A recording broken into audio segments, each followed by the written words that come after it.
Assalamualaikum warahmatullahi wabarakatuh. Perkenalkan, nama saya Fembrani Fani Ramadhani. Perkenalkan, nama saya Irawan Dewi Saputra. Perkenalkan, nama saya Gilang Aksara.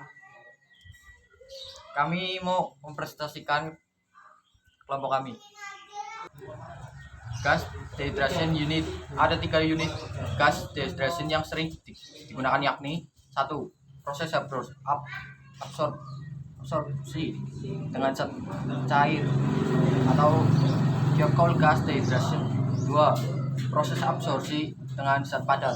3. Proses refrigerasi. Proses pengeringan gas bumi yang baru keluar dari sumur, baik yang keluar dari sumur gas atau yang keluar bersama-sama minyak mentah, mengandung uap air cukup tinggi atau jenuh. Bila gas tersebut mengalami pendinginan, maka akan terjadi kondensasi uap dari air membentuk air bebas. Adanya air bebas ini dapat berakibat 1. Berpotensi terbentuknya hidrat di sistem perpipaan di mana gas bumi dialirkan. 2. Bila suhunya minus, maka akan terbentuk kristal es. Apabila hidrat tersebut berada dalam sistem perpipaan, maka laju air dari gas akan menurun dan dalam kondisi yang ekstrim hidrat tersebut akan membuntui aliran gas dan perpipaan. Pengertian hidrat.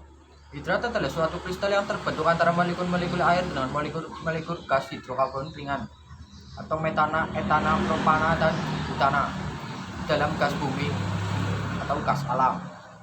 Di samping itu, adanya molekul-molekul hidrogen sulfida atau H2S dan karbon dioksida CO2 di dalam gas bumi juga terdapat membentuk hidrat. Mekanisme pembentukan hidrat.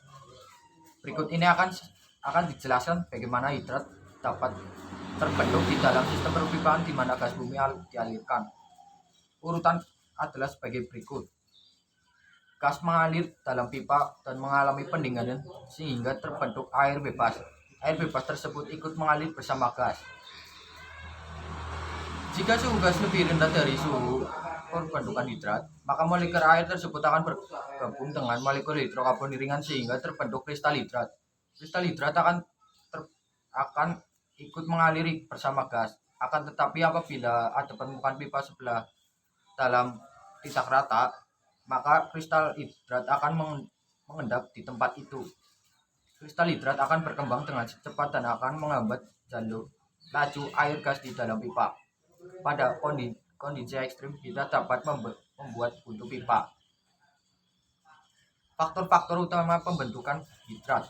Ada beberapa faktor yang dapat mendorong atau memicu terbentuknya hidrat, yakni terbentuknya air bebas dalam sistem perpipaan.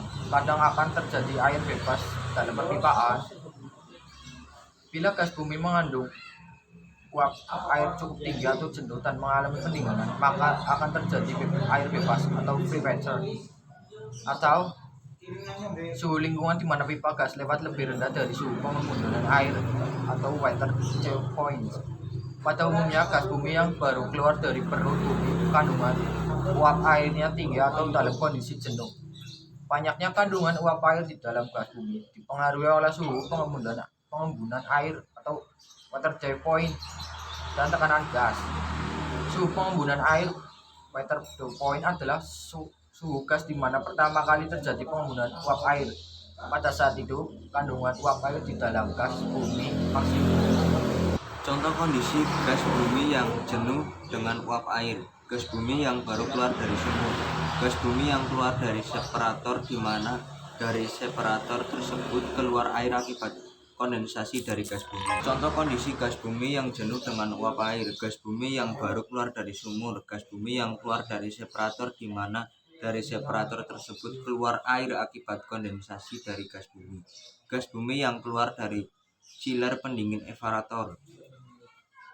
Suhu operasi gas dalam pipa di mana gas dialirkan berada pada suhu pembentukan hidrat atau lebih rendah. Air bebas akan menjadi apabila gas mengandung uap air maksimum dan mengalami pendinginan.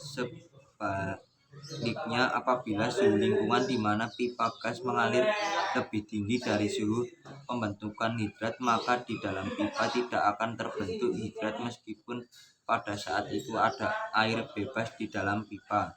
Suhu operasi yang berada pada suhu pembentukan hidrat atau lebih rendah dengan menginjeksikan bahan kimia yakni metanol atau glikol. Banyak metanol atau glikol yang diinjeksikan ke dalam pipa gas tergantung dari banyaknya air bebas yang akan terbentuk di dalam sistem perpipaan dengan menggunakan proses gas dehidrasi. Tujuan proses dehidrasi gas bumi bertujuan memisahkan uap air yang terkandung di dalam gas bumi, gas alam. Pemisahan uap air dari gas bumi mempunyai beberapa alasan, yaitu mencegah terjadinya hidrat di dalam sistem perpisahan, mencegah korosi apabila aliran acid gas misalnya gas belerang, H2S, jenis-jenis proses dan dehidrasi. Ada 3 jenis proses gas dehidrasi yang sering digunakan yakni proses absorpsi dengan zat cair, disol dan dehidrasi. Proses absorpsi dengan zat padat, proses perbandingan regenerasi glikol gas dehydration. Glikol merupakan zat cair yang mempunyai daya serap yang tinggi terhadap air. Ada 3 macam glikol yakni ethylene glikol, diethylene glikol, trilene glikol. Ketiga macam glikol di atas mempunyai sifat-sifat yakni efisiensi absorpsi tinggi, lebih ekonomis, tidak korosif, tidak menimbulkan problem operasional, tidak berinteraksi dengan hidrokarbon dan acid gas. Treatment glikol karena kehilangan penguapan lebih kecil. Peralatan yang digunakan pada proses glikol gas dehidrasi. Peralatan yang digunakan antara lain kolom kontraktor adalah tempat terjadinya penyerapan uap air oleh glikol. Di dalam kolom kontraktor dipasang beberapa tray sebagai alat kontak antara gas dan cairan glikol. Kolom regenerator adalah kolom yang digunakan untuk mengaktifkan cairan glikol yang banyak mengandung uap air dengan cara dipanaskan sehingga uap air akan terpisah dengan cairan glikol. Garis besar proses tempat terjadinya penyerapan uap air oleh glikol ini disebut kontraktor atau kolom absorber yang di dalamnya berisi beberapa susunan tray glikol yang mengandung sedikit uap air. Masuk kontraktor dari bagian atas kolom dan gas umpan masuk kontraktor dari bagian bawah kolom menuju ke atas dan cairan glikol yang mengalir ke bawah. Glikol yang keluar dari bagian bawah kolom kontraktor ini relatif banyak menggunakan uap air yang disebut mid glikol. Variabel operasi pada unit proses glikol gas dehidrasi. Variabel-variabel operasi yang terjadi antara lain temperatur suhu operasi dari kontraktor ditentukan oleh suhu gas umpan atau suhu lin. Glikol masuk kontraktor makin rendah, suhu glikol makin tinggi, daya serapnya terhadap uap air akan tetapi dibatasi minimum 700 F konsentrasi dari lin glikol.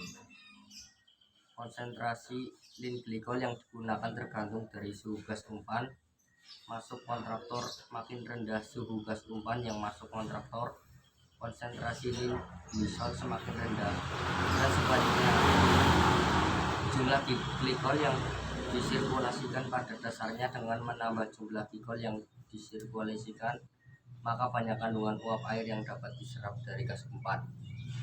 Sekian presentasi dari kelompok kami. Apabila ada kesalahan, kami mohon maaf yang sebesar-besarnya. Wassalamualaikum warahmatullahi wabarakatuh.